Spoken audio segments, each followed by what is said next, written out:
I'm now coming into an area where there's a lot of black European SUVs, which generally doesn't bode well because they're far too expensive for what they are, and so, you know, people can't afford to tick the option box for the indicators, and the dealerships have convinced the owners that because they've spent so much on them that the road is theirs.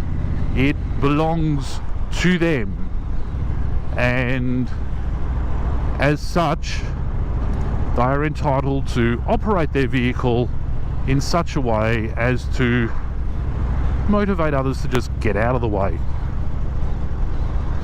But anywho, just got to keep an eye on them, give them plenty of space. They generally do scare very easily. You know, and if it takes me an extra minute to get to where I'm going, so what? I mean, have a look. The sun's out, the sky's blue. Well, over there, not there. There'll be birds singing somewhere, and I'm just in no rush whatsoever. And you see, that's what black SUV drivers do,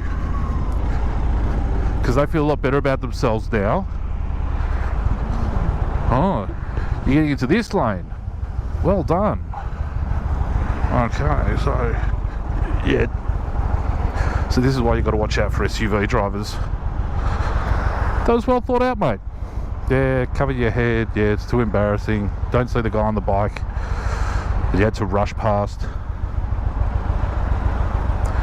That's okay. And we're not going to talk about brands. It's not that, you know, it's a particular brand of vehicle. It's just the type of vehicle. You know, people sit up higher. They think they can see better. I don't know why people own SUVs. I don't get SUVs. You know, if you want to drive a car, drive a car. And for that reason, I have a Commodore. If you want to drive a truck, drive a truck. And for that reason, I also own a Nissan Patrol. You're never going to find one vehicle that does everything. You know, it's like I bought this bike 5-6 weeks ago. I bought it 7 weeks ago, and then it took a week and whatever. But I bought this bike. I can't expect this bike to go out on a racetrack. I can't expect this bike to serve me well on long stretches of dirt road. Although I did watch a video of some maniac that did take a Harley Davidson Road King, or at least attempted to. I didn't get to the end of it because I have the attention span of a goldfish myself.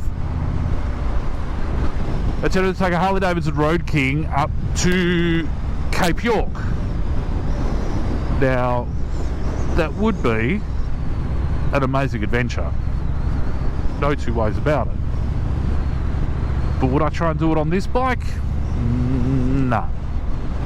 No, you try that sort of stuff on like one of those BMW thingies, or what is it, a Yamaha Tenere or a Triumph Tiger, you know, something with ground clearance and tyres that can dig into the dirt and stuff like, you know, choose an appropriate vehicle for the job, you know.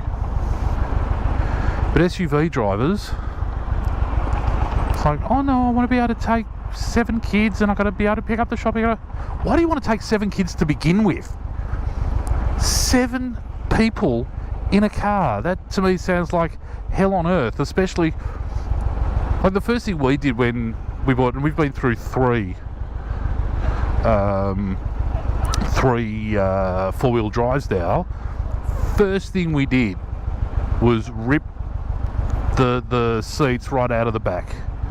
You know, I don't buy car. You know what? To me, an SUV or a 7-seater, for the most part, unless like you're some really religious Catholic or Jewish family, like nobody needs a 7-seater.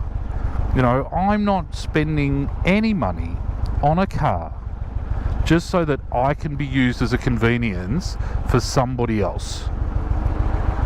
You know? I mean, I even used to go as far as making sure I always drove a ute. You know, oh, I'd really love to help pick your kids up from school, but I've got no room for your little bundles of dread and horror. I mean, honestly, some days mine would give me the screaming irrits. So, but hey, that's just the way I'm wired. I actually wrote an article many years for a car club magazine. I didn't get huge circulation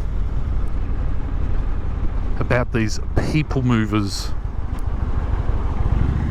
and how people were more moved by the classic cars the members of this particular club were driving whenever they saw them and encountered them out on the road. You know, I remember I put used lines in there like, you know, Martin Luther King was a people mover, JFK was a people mover. You know, I have a look, that Honda Odyssey up there, that basically just says, I'm a taxi driver to the behest of my children and their friends. And my wife and I are very lucky we never got drawn into that.